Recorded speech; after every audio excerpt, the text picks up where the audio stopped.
These orders were bullshit. I was on my way from my recently procured apartment in one of the many questionable neighborhoods in Norfolk, Virginia, to the home of Admiral Gregory Dalton in nearby Virginia Beach. As the windshield wipers scraped sheets of rain off the glass and the torrential downpour blurred the scenery, not to mention the street signs, I gripped the wheel, more out of irritation than a need to keep my car from sliding. "Left turn, ahead," the GPS ordered in a bored voice. I glanced at the map on the screen. Only a few miles to go. Almost there. And I couldn't be any fucking happier. I thumped the wheel with the heel of my hand. This assignment was not what I'd signed up for. After 15 years of being a cop in virtually every capacity the Navy offered, I'd shifted gears and gone into this whole protective detail field with a clear plan. Instead of guarding a ship, standing at a gate, or dealing with domestics and base housing like I'd been doing for my entire career, I'd play plainclothes bodyguard to some admiral. An admiral who, once I earned his favor, could put in a good word for me if I ever applied for officer candidate school. Then I'd gotten my orders. Norfolk, Virginia? Not surprising. Assigned to Admiral Dalton's security detail? Good so far. Before I'd left my previous duty station 3 weeks ago, I'd gotten an email from Chief Fowler, the master-at-arms in charge of that security detail, and he'd given me a bit more information about what I'd be doing. It turned out I wasn't going to be guarding an admiral.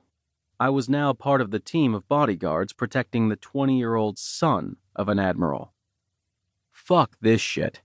I hadn't gone to school for protective detail so I could babysit some officer's kid while he went to college. From the sound of it, this was easy duty, but it wasn't what I'd signed up for. Because, of course, that was what every master-at-arms aspires to do. Guard the spoiled offspring of an entitled officer who abuses his power and wastes government resources. Hooray. In spite of the water running down my windshield, I was able to make out the sign announcing that the speed limit had dropped from 45 to 25. That would have been a shitty ticket. Especially since, rumor had it, the locals here weren't fond of the military presence, and local cops were notorious for playing power games with military cops. 3 years in this place. Thrilling. On the other hand, at least I didn't have to get my hair cut every 10 minutes. The high and tight haircut was too conspicuous, so I'd been advised to either shave it completely or let it grow out.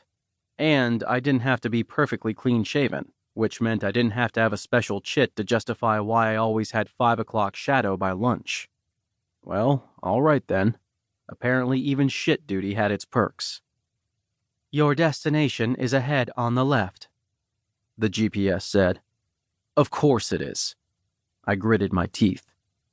Through the pouring rain, I couldn't see much of the scenery, but the houses out here were definitely bigger than they'd been a mile or so ago.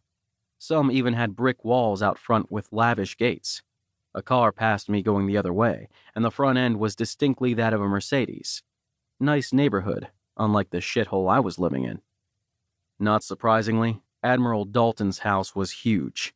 It wasn't quite a mansion, but it sure wanted to be.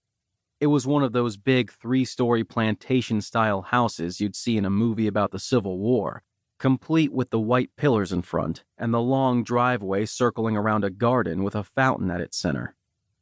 I had no idea what houses went for in this area, but I was pretty sure there was no way someone on E6 pay like me could have afforded it.